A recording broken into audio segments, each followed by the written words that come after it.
If a judge tried to tell a general how to conduct a military operation, that would be illegal. If a judge tried to command the attorney general in how to use her discretion as a prosecutor, that would also be illegal. Judges aren't allowed to control the executive's legitimate power, end quote. That is not only at odds with how our founders designed the separation of powers, but it should frighten any fan of democracy. The fact that he's talking about what essentially seems like a real estate deal with Netanyahu about Gaza, I mean, did you ever think you would hear that exchange? On what authority are we going to take Gaza? He just said, U.S. authority. Are you going to buy it? No, you don't have to buy it. I'm just going to take it. I mean, this is why he wants to be just like Putin, right? Why aren't people jumping up? Adults. Why are they not jumping up and going, are you out of your effing mind? Yeah. Are you crazy to make this proposal? You've decided Islamic fundamentalist terrorism now needs to be a worldwide fourth religion to kill every American everywhere we exist because you opened your mouth and advocated the ethnic cleansing of 2.2 million people. Yep. And then you condemn King Abdullah of Jordan quite possibly to his death. You could possibly topple the government of Saudi Arabia or the government of Egypt to their people. Look, those people on the Arab street, they are smart.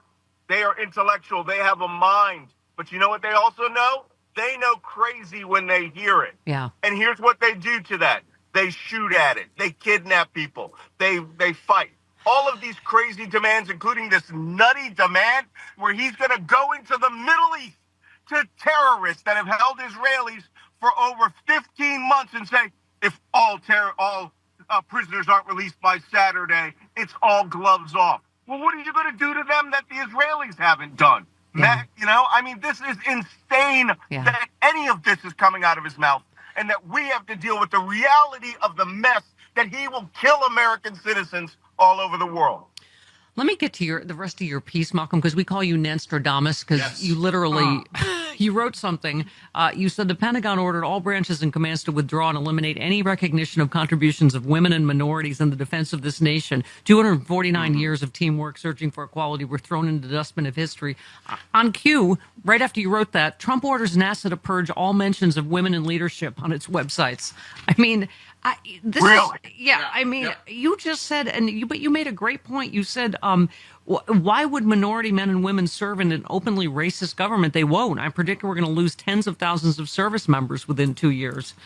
We are. Yeah, go ahead. We are. I'm telling you right now, people are going to walk. The armed forces is made up of 40% minorities, women, and Latinos, Asian Pacific Islanders. They're going to walk. They're going to start getting treated unfairly. It's like we're going back to 1948 to the segregated armed forces.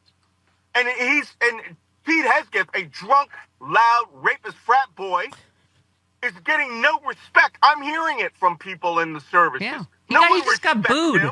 He just got booed by military families in Germany. Yeah, you know they were minority families. Let me tell you something. There is no group of people who are more lethal and more clear-mouthed about what they say than military wives.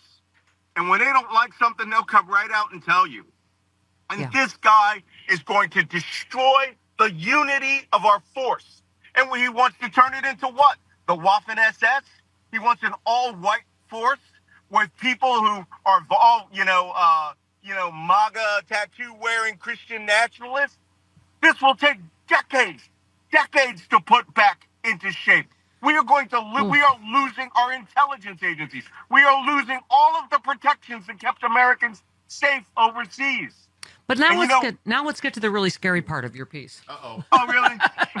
I mean, but you talk about, just because I know we have to wrap quickly here, but it just, you talked about them sending this. We just learned the White House ordered the CIA to send Trump a list of newly hired agents with their real names over an unclassified email system. You said, and just like that, Trump burned every spy we just hired. We've reached a watershed moment. Within the next 30 days, U.S. intelligence and defense could be crippled to the point that even the most rudimentary terrorist Act won't be detected.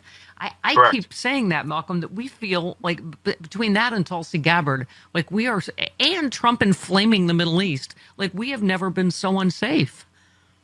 I'm sorry. Yeah. Well, it reminds me of that meme by Homer Simpson. I've never felt so unsafe.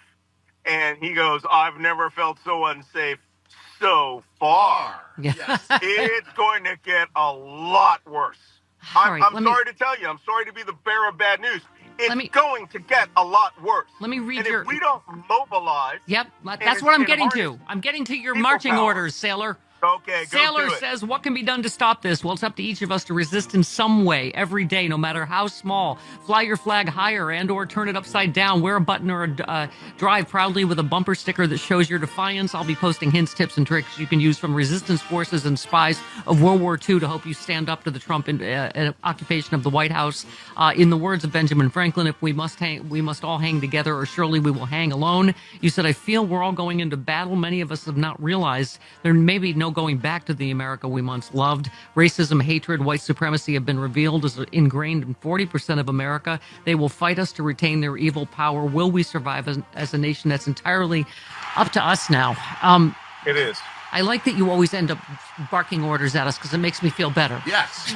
We need orders barked at us. I'm not going to say much right now, but let's just put it this way. There is a national movement coming. Okay. And we're in. It is going to be where every one of your listeners will have a role to play. Okay. We're in. The United States needs a color revolution, and that color is blue. Okay.